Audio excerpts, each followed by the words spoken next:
فقد قال رسول الله صلى الله عليه وآله وسلم فاطمة بضعة مني من سرها فقد سرني ومن ساء فقد ساءني فاطمة أعز البرية صلوات.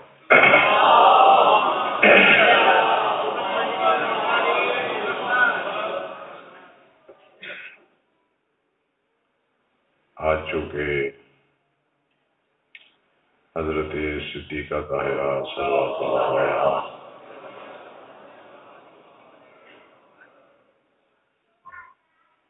کی شہادت کا دن ہے، بی بی دو عالم کی شہادت کی مناسبت سے بارگاہ نبوت و امامت اور بارگاہ حضرت ولی عصر میں تعزیت پیش کرتا ہوں اپنی طرف سے اور تمام مومنین و مومنات کی طرف سے۔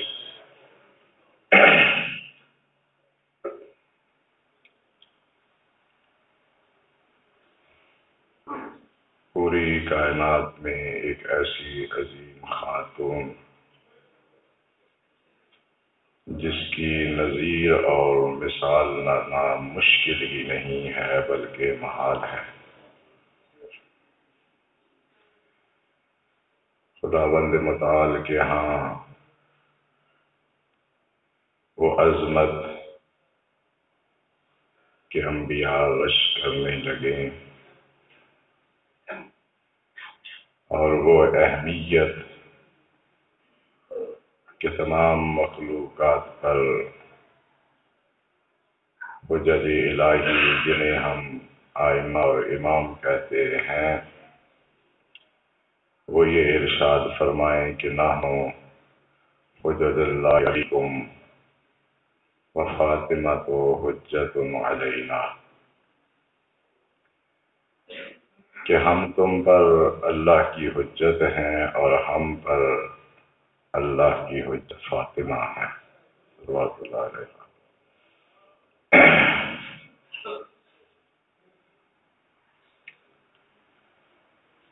اور وہ کمی جو تاریخ ہدایت پہ پائی جا رہی تھی کہ اللہ کی طرف سے مبعوث ہونے والے ہادی ہمیشہ مردوں کی صنف سے تعلق رکھتے ہیں اور خواتین کی ہدایت کے لیے نمونے عملی موجود نہیں تھا، اگرچہ ایک پہلے نمونہ تھا حضرت مریم علیہ السلام کی تصویر میں، لیکن ایک خاتون کے جو انسانی معاشرے میں رشتے ہوتے ہیں، ان رشتوں کے جو تقاضے ہوتے ہیں، ان کے لحاظ سے حضرت مریم علیہ السلام کا نمونہ کامل نمونہ نہیں تھا۔ یہ حضرت آدم علیہ السلام سے لے کر قیامت تک کے لیے یہ خواتین کے لیے عظمت اور عمل کا ایک عظیم نمونہ کہ جس کی زندگی کے ہر کام اور ہر ارادے سے حق تعالی خواتین کے لیے حجت تمام کر ہے۔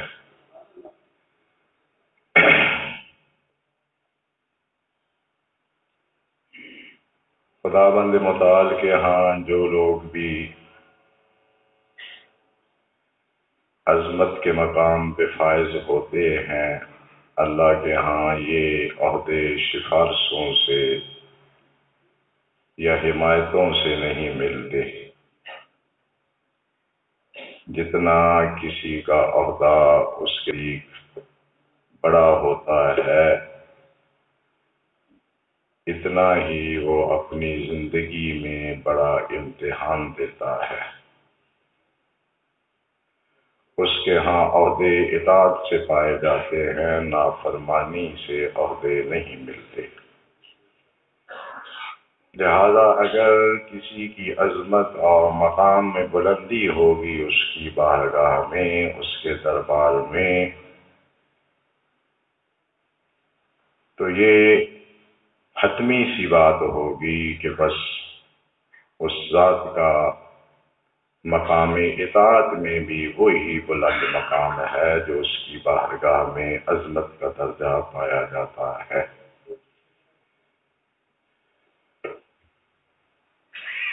یہ جتنے بھی نمونے حق تعالیٰ نے انسانوں کے عمل اور زندگی کے لیے مقرر فرمائے، ان کو بھیجنے کا مقصد تو یہ تھا کہ انسان ان کے اعمال کی، ان کے کردار کی پیروی کرتے ہوئے حق تعالیٰ کے ہاں عظمتیں پائے گا۔ لیکن کچھ لوگوں نے وتیرہ یہ بنا لیا ہے کہ ان کے کردار کی عظمت کو ہر طریقے سے مخدوش کیا جائے۔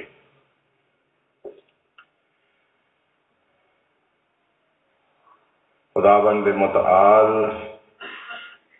جن لوگوں کو ہادی بنا کر بھیجتا ہے، قرآن کریم کی صراحت ہے کہ اگر ہم یہ ہدایت کا کام فرشتوں کے سپرد بھی کرتے تو انہیں بھی انسانی لباس پہنا کر بھیجتے تاکہ حجت تمام ہو سکے۔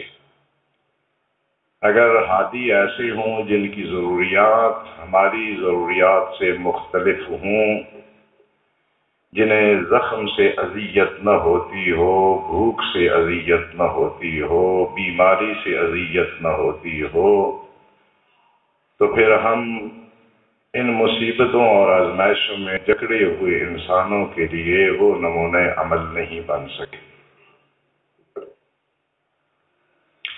لہذا ہمیشہ ایسے عظیم لوگ دو جنبے رکھتے ہیں، ایک ان کا جنبہ نورانی ہے جس جنبے کے ذریعہ سے وہ حق تعالیٰ سے اتصال پیدا کرتے ہیں، وہاں سے لیتے ہیں، اور ایک ان کی دوسری طرف ہے جو جنبہ جسمانی ہے، اور اس جنبے سے انسانوں کے معاشرہ میں رہتے ہیں اور ان کی ضرورتیں بھی عام انسانوں کی ضرورتوں کی طرح ہوتی ہیں۔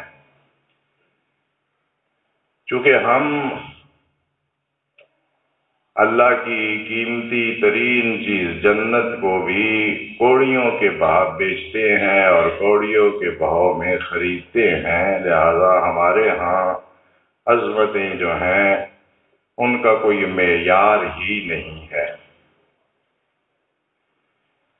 یہ سمجھ لیا گیا ہے کہ ائمہ اہل بیت علیہم السلام جو اس کائنات کی ہر چیز پر، ہر ذرے پر حکومت رکھتے ہیں اور کائنات کے ہر ذرے کے لیے ضروری ہے کہ ان کے حکم کی اطاعت کرے، ایسی عظیم شخصیات کے لیے گویا کہ یہ سمجھ لیا گیا ہے کہ اعوذ باللہ وہ بادشاہ تھے، چونکہ ہمارے ہاں دنیاوی مناصب میں یہی بڑی چیز سمجھی جاتی ہے۔ اور بڑا مجھے تعجب ہوتا ہے جب ویگنوں کے آخری شیشے پہ لکھا ہوتا ہے اللہ بادشاہ، یعنی بادشاہت کو آپ اتنی شرافت سمجھتے ہیں کہ حق تعالیٰ کے لیے بھی اللہ بادشاہ۔ یہ شاہی زدہ ذہن ہیں جو شاہیت کو بڑی کوئی چیز سمجھتے ہیں۔ یہ تو اتنی عظیم شخصیات ہیں کہ ان کے ماننے والے بھی شاہیت کو ٹھوکرے مارتے ہیں۔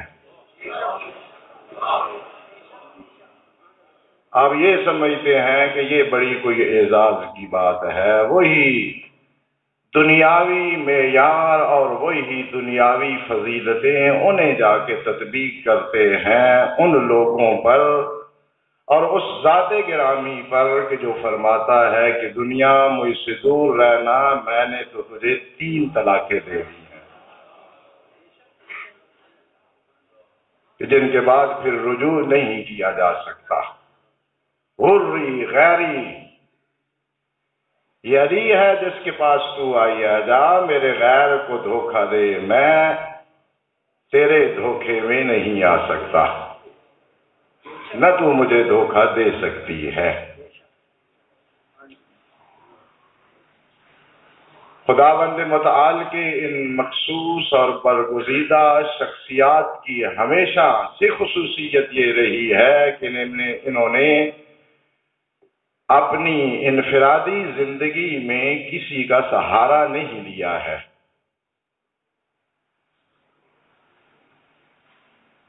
اپنے قد ید سے، اپنی محنت سے حلال کمائی جو ہے وہ کما کے اسے اپنی زندگی کی ضروریات پہ خرچ کیا ہے۔ حضرت داؤد علیہ السلام، کوئی بھی آپ تفسیر کی کتاب اٹھائیں، حضرت داؤد علیہ السلام کے واقعات کے متعلق پڑھیں، کوئی بھی انبیاء صلوات اللہ علیہ مجمعین کی تاریخ کے متعلق کتاب دیکھیں، اس میں آپ کو یہ واقعہ ضرور ملے گا کہ حق تعالیٰ نے حضرت داؤد علیہ السلام کو وحی فرمائی کہ داؤد تو میرا بہت اچھا بندہ ہے، نعم العبد انت، اچھا بندہ ہے، لیکن ایک کام تجھ میں اگر نہ ہوتا تو۔ حضرت داؤد علیہ السلام گھبرا گئے، خدایا وہ کون سا ایک کام ہے؟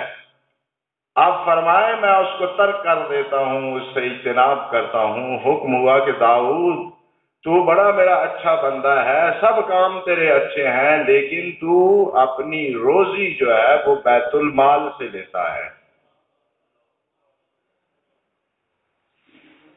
بس اگر یہ نہ ہو تو بہت اچھا بندہ ہے۔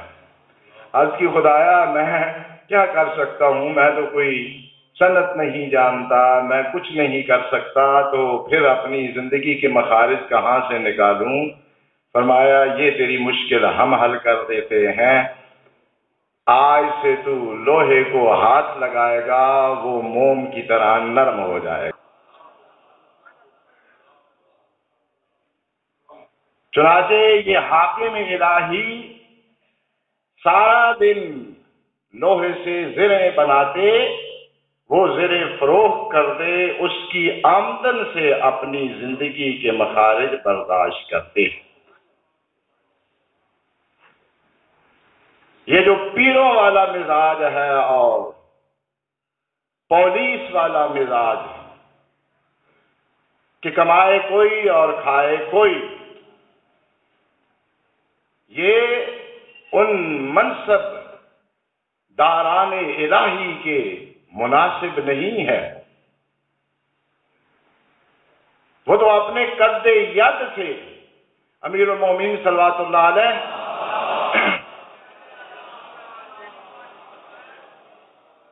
بازار سے اپنے گھر کے لیے سودا خرید کر لے آ رہے تھے۔ آپ نے وہ وزن اٹھایا ہوا تھا، کسی صحابی نے دیکھتا، دوڑتا دوڑتا حاضر ہوا، مولا یہ مجھے پکڑا دیجیے۔ آپ نے فرمایا نہیں، چونکہ یہ میری ذمہ داری ہے لہذا اس کا بوجھ بھی میں ہی اٹھاؤں گا۔ جن کی ذوات گرامی میں اتنی حمیت اور خودداری پائی جاتی ہے کہ وہ اپنے گھر کا سودا صرف دوسرے کو نہیں اٹھانے دیتے، آپ سمجھتے ہیں کہ وہ پیروں کی زندگی رہتے تھے کہ اپنے سارے مخارج جو ہیں اس کا بوجھ انہوں نے عوام پہ اور معاشرے پہ ڈالا ہوا تھا؟ یہی ان کی زندگی کی اہمیت ہے اور یہی کمال اور اعجاز ہے ان کی پاکیزہ زندگیوں کا کہ اتنا کچھ محنت کمایا۔ سرور دو عالم اس دنیا سے رحلت فرماتے ہیں تو امیر المومنین علیہ السلام کو وصیت کرتے ہیں، علی میرے ذمے اتنے 100 درہم قرض پایا جاتا ہے، میری طرف سے یہ میرا قرض ادا کر دینا۔ یہ حضرت سید الانبیاء اس دنیا سے جا رہے ہیں۔ امیر المومنین علیہ السلام اس دنیا سے رحلت فرماتے ہیں تو جناب حسن علیہ السلام سے وصیت فرماتے ہیں کہ حسن بیٹا میرے ذمہ اتنا قرض موجود ہے، وہ قرض ادا کر دینا۔ یہی ان کی زندگی کا اعجاز ہے، جسے آپ جو ہیں وہ بڑا کوئی عیب سمجھ رہے ہیں۔ کچھ کرتوتی قسم کے لوگ جنہیں نہ فضیلت کا پتہ ہے، نہ معیار کا پتہ نہ ہے، نہ انسانی کمالات کو جانتے ہیں، عوام کے ذہنوں میں بھر رہے ہیں علی اور یہودیوں کے باغ میں جو ہے وہ مزدوری کریں۔ کون سی یہ عیب والی بات ہے؟ مجھے بتائیں۔ یعنی محنت کر کے کھانا یہ جو ہے یہ عیب والی بات ہے؟ سب انبیاء اللہ علیہ مجمعین جو ہیں، یہ اللہ کا اٹل قانون رہا ہے کہ بعثت سے پہلے حق تعالیٰ نے ہر نبی سے بھیڑیں اور بکریاں چروائی ہیں۔ کوئی ایک نبی تاریخ سے نکال کے لے آؤ جس سے خداوند متعال نے بھیڑیں اور بکریاں نہ چروائی ہوں، تو یہ بھی آپ کے لیے آپ بن جائے گا، کیونکہ آپ دوسروں کی کمائی پہ ہاتھ صاف کر رہے ہیں، پولیس اور پیری والا مزاج رکھتے ہیں، اور اللہ کی مہنگی ترین جنت کو کوڑیوں سے بیچ رہے ہیں۔ لہذا آپ کے لیے تو یہ عیب کی بات ہوگی جو اس کے منتخب اور مخصوص افراد ہوتے ہیں، ان کے لیے یہ فضیلت کی بات ہے، عیب کی بات نہیں ہے۔ ان کے ہاں بیت المال سے کھانا عیب ہے، دوسروں کے مال سے کھانا عیب ہے۔ یہ واقعات آپ نے سنے ہوئے ہیں، وقت ختم ہو رہا ہے، میں اس لیے بالخصوص آج اس واقعہ کا تذکرہ کرنا چاہتا ہوں کہ امیر المومنین تو مرد تھے، مزدوری کرنا ان کا فریضہ ہے، کمانا ان کا شرعی فریضہ ہے۔ حضرت صدیقہ طاہرہ صلوات اللہ علیہا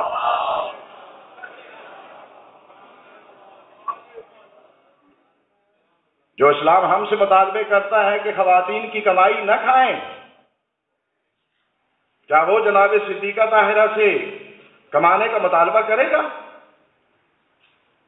ہمیں کہتا ہے کہ اپنی خواتین کی کمائی نہ کھائیں، اس میں برکت نہیں ہوتی، تو وہ مطالبہ کرے گا؟ امیر المومنین صلوات اللہ علیہ مطالبہ کریں گے کہ جناب فاطمہ وہ مزدوری کریں؟ لیکن یہ خواتین کے لیے ایک حتمی کامل نمونہ ہے، لہذا زندگی کی ہر جہت میں، زندگی کی ہر حالت میں سے نمونہ ہونا چاہیے۔ جائیں دیکھیں، آج کل کا یہ ایک فیشن بن گیا ہے، جتنے بھی ائمہ علیہ السلام پہ جھوٹ بولے جاتے ہیں، توحید و رسالت کی اہانت کی جاتی ہے، ایسی کتابوں کے نام لکھ دیے جاتے ہیں جو آج تک کسی شیعہ مؤلف نے تالیف ہی نہیں کی ہوتی۔ یہ فیشن بن گیا ہے۔ آپ تو چونکہ ان چیزوں سے بے بارہ ہیں، آپ نے تو مذہب کو مولوی کے سپرد کر دیا ہے، اس کی سردردی ہے، وہ دیکھے نہ دیکھے۔ یہ جو توحید پہ، رسالت پہ یلغار کی جا رہی ہے، جتنی کتابوں کے حوالے دیے جاتے ہیں، وہ کتاب اصلاً ماضی وجود میں آج تک آئی ہی نہیں ہوتی، اور یہاں جو کتابیں ہیں ان کے نام تروڑ مروڑ کے جو ہے وہ لکھ دیے جاتے ہیں۔ آپ کتابوں میں ڈھونڈتے رہیں، آپ کو وہ چیز ملے گی ہی نہیں، چونکہ انہوں نے قسم کھا رکھی ہے کہ ہم نے خرابیاں پیدا کرنی ہیں۔ میں جو چیز عرض کر رہا ہوں یہ ایسی کوئی بات نہیں ہے، کوئی بھی آپ سیرت کی کتاب نکالیں، بہار الانوار امالی شیخ صدوق رحمت اللہ علیہ، حدیث کی کوئی کتاب نکالیں، آپ کو واقعہ اسی طرح ملے گا جس طرح میں پڑھ رہا ہوں۔ یہ جو سورہ مبارکہ نازل ہوئی ہے، ذرا اس واقعے پہ غور فرمانا کہ حسنین شریفین مریض تھے، حضرت سید الانبیاء صلوات اللہ علیہ وآلہ نے فرمایا امیر المومنین علیہ السلام سے کہ آپ ان کی صحت کے لیے روزے کی منت مانیں۔ امیر المومنین علیہ السلام نے 3 دن روزہ رکھنے کی منت مانی۔ حضرت کو دیکھ کے حضرت صدیقہ طاہرہ صلوات اللہ علیہ نے منت مانی، حسنین شریفین نے نذر کی اور جناب فضہ نے بھی اہل بیت کی ہمراہی میں 3 دن روزے رکھنے کی نذر کی۔ صحت ہو گئی حسنین شریفین کو، تو اب یہ جو گھر میں 5 حضرات رہتے تھے، 5ویں حضرت فضہ شمار کر رہا ہوں، تو انہوں نے روزہ رکھا پہلا۔ جب روزہ رکھ لیا تو حضرت المومنین علیہ السلام نے پوچھا کہ گھر میں کچھ کھانے کے لیے ہے، شام افطار کرنے کے لیے کچھ ہے؟ تو جناب صدیقہ طاہرہ نے فرمایا کہ نہیں، ہمارے گھر میں افطار کرنے کے لیے کچھ نہیں ہے۔ امیر المومنین علیہ السلام گھر سے برآمد ہوئے، شمعون نامی یہودی ہے جس کے پاس حضرت تشریف لے گئے اور کہا کہ کچھ اون دے دے، رسول کی بیٹی اس اون کو کاٹے گی اور اس کی اجرت کے طور پہ 3 سا جو مجھے دے دے۔ 3 سا جو حضرت امیر المومنین نے وہاں سے لیے اور وہاں سے اون اٹھائی۔ صدیقہ طاہرہ صلوات اللہ علیہ نے اس اون کے 3 حصے کیے اور ان جووں کے بھی 3 حصے کیے۔ روزے سے سارا دن رسول کی بیٹی مزدوری کرتی رہی۔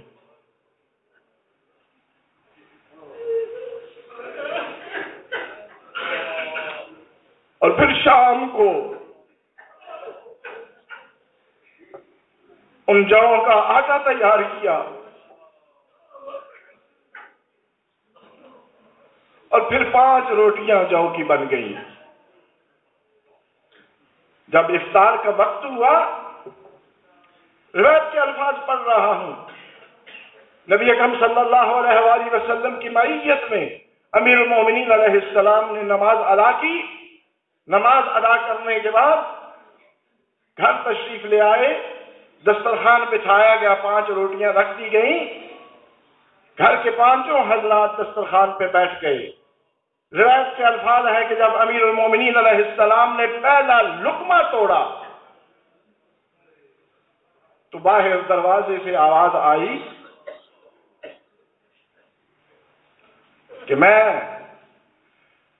انا مسکین من مساکین المسلمین، میں مسلمانوں کے مساکین میں سے ایک مسکین شخص ہوں۔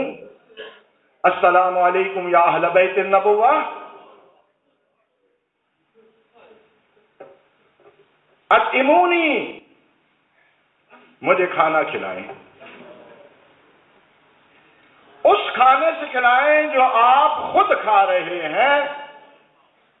اطعمکم اللہ من موائد الجنہ، من موائد الجنہ، اللہ آپ کو جنت کے دسترخوانوں سے کھانا کھلائے گا۔ روایت کے لفظ ہے امیر المومنین علیہ السلام نے جو لقمہ توڑا ہوا تھا وہ واپس رکھ دیا۔ فرمایا رسول کی بیٹی، ایک مسکین مسلمان کھانے کا سوال کر رہا ہے، یہ کھانا اسے دے دیا جائے؟ رسول کی بیٹی نے فرمایا کہ ہاں، سارا کھانا اسے دے دو۔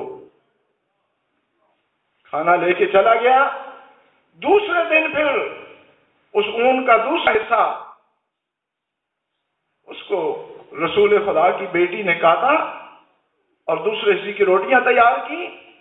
پھر وہی منظر، جب کھانا کھانے لگے تو پھر دروازے پہ آواز آئی، السلام علیکم یا اہل بیت النبوہ،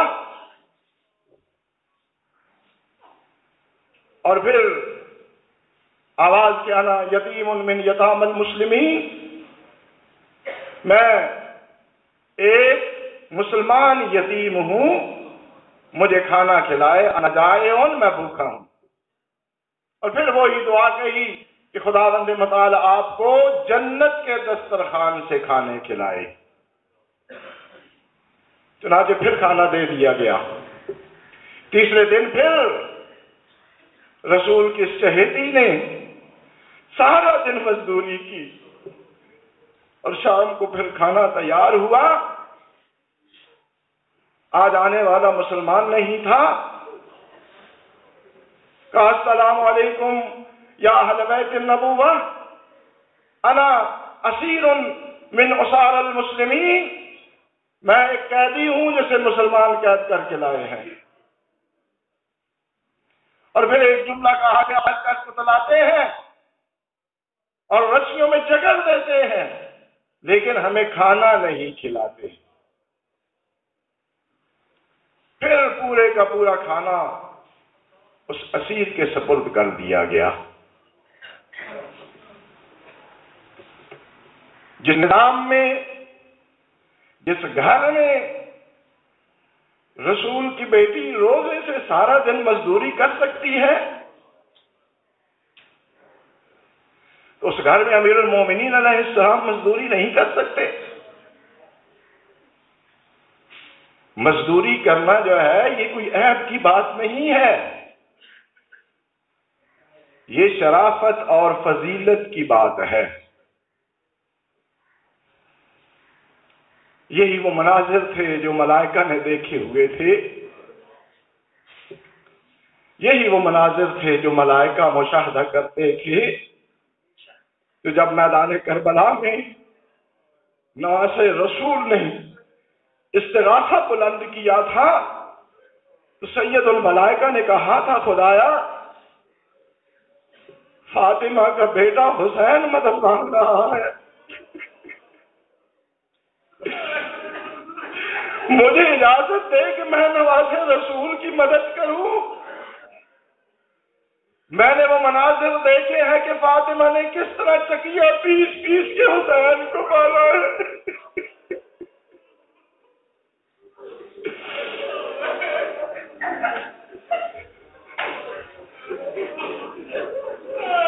آج اس بی بی کی شہادت کا دن ہے۔ آپ قبرستان میں جاتے ہیں نا، وہ قبرستان میں جن لوگوں کی مزاریں اور قبریں ہوتی ہیں، جن کے رشتہ دار اس شہر میں رہتے ہیں، ان قبروں کی حالت بتاتی ہے کہ اس کے رشتہ دار اس قبر پہ آتے جاتے ہیں، اور جن قبروں کا کوئی وارث نہیں ہوتا ان قبروں کی کیفیت بتاتی ہے کہ یہ کسی غریب الوطن کی قبر ہے، یہ رسول کی مظلومہ بیٹی ہے جس کی قبر اپنے باپ کے شہر میں ہے، اپنے باپ کے شہر میں جس کی قبر ہے، اور قبر کی وہ کیفیت ہے جو کسی غریب الوطن کی قبر کا حشر ہوتا ہے۔ وہ مظلومہ جو اپنے ہی وطن میں غریب الوطن ہے اور باپ سے کتنی محبت تھی۔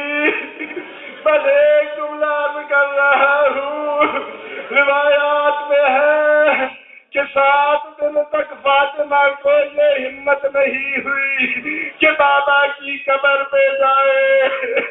7 دن گزر گئے، حوصلہ کیا، بابا کی قبر پہ آئی اور ایک مرتبہ کہا بابا بابا میں دنیا میں تنہا رہ گئی ہوں، میرا کوئی منہ نظر غمخوار نہیں ہے۔ فرمایا بابا آپ کا منبر خالی پڑا ہے، میرا آپ سے آپ کی عبادت کی آواز نہیں آ رہی۔ اس نے گریا کیا کہ وہاں پر اشعار کہے، آخری شعر میں رسول کی لاڈلی سے کوئی عجیب بات کہہ دی، کہا خدایا میری موت میں تیزی کر دے، میں زندگی سے اکتا چکی ہوں۔ کہا بابا آپ کی جدائی پہ نہیں رو رہی،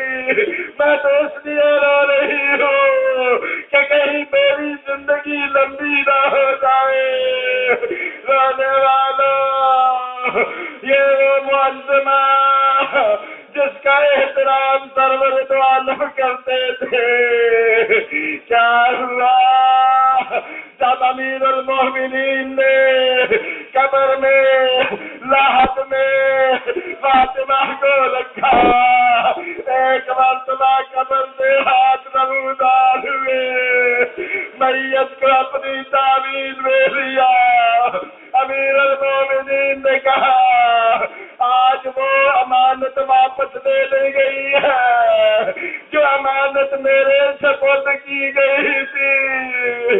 میت لینے والے نے کہا علی امانت صحیح سال میں واپس نہیں آئی جب آپ کے سپرد کی گئی تھی، اس کی پسلیاں ٹوٹی ہوئی نہیں تھی، اس کے رخساروں میں نیلے باغ نہیں تھے، اس کا بازو ورم یافتہ نہیں تھا۔